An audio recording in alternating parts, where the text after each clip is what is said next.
विचार लेंगे। प्रियंका जी, स्वागत आपका। मैं ये देखकर आज हैरान था, एक वीडियो आपकी पार्टी के मुख्यालय का।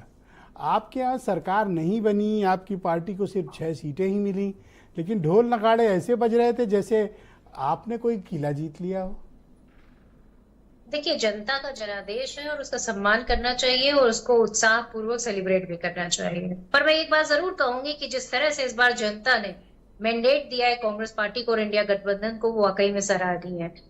और आप देखिए कि जो बनारस सीट है जिस पर प्रधानमंत्री जी खुद कंटेस्ट कर रहे थे, उनका मार्जिन घटकर 1.5 लाख करीब पहुंच गया। आप देखिए कि किस तरह से राहुल गांधी जी जो यहाँ रायबरेली से लड़ रहे थे, उनका मार्जिन बढ़कर 3 लाख से ऊपर निकल गया, 3,50,000 से भी ऊपर निकल गया। 390 से और जीते हकीकत मैडम। ये है कि अमेठी की जनता ने जिस तरह से जो है अहंकार को हराया, वो वाकई में सराहनीय था। और उन्होंने जिस तरह से 1.5 लाख से भी ज्यादा वोटों से हराया, वो भी अपने आप में एक जनता का जनादेश था। और सिर्फ यही नहीं कहूंगी, मैं तो कहूंगी गठबंधन के जो हमारे साथी हैं, उन्होंने अयोध्या में जो मात दी है, वो वाकई में सराहनीय है। और इससे बात से साबित हो जाता है कि जो भी बात कह रहे थे यहाँ पर समीर जी बैठकर कि उन्होंने घर दे दिया, ये दे दिया, अरे कितने घर तोड़ दिया आपने, उन घरों का क्या?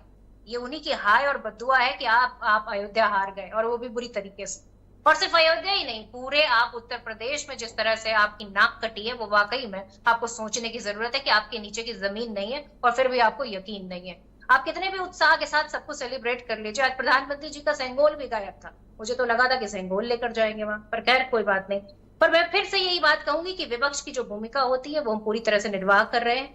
चाहे वो जिस तरह से शेयर मार्केट में पैसे के लिए प्रधानमंत्री जी और गृह मंत्री जी और मीडिया के फेक पोल चले, उसके लिए हम जेपीसी जब की मैंने मांग भी डिबेट कर रहे ओपन हैं। की थी और तो जिस मैंने ये तरह बात से कही मैडम कि आप लोगों को एक बहुत बड़ी भूमिका दी है जनता ने।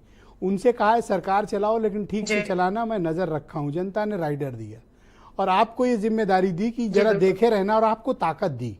233 सीट तक आपके गठबंधन को बना पहुंचाया कि इनके ऊपर बराबरी से नजर रखना कि ये सरकार ठीक से चला रहे हैं या नहीं चला रहे।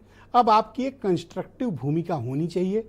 क्या कांग्रेस पार्टी के नेतृत्व में जो इंडिया अलायंस है, वो विपक्ष की अपनी भूमिका के लिए तैयार है? देखिए, पूरी तरह से कमर कस के तैयार है। आप देखिए किस तरह से नीट की परीक्षा होती है और पेपर लीक हो जाता है, और पेपर लीक होने के बाद भी उसको माना नहीं जाता कि पेपर लीक। आज बच्चे फिर से आंदोलित हैं, आक्रोशित हैं, उनका भविष्य अंधकार में है, उनके सपने टूट जाते हैं।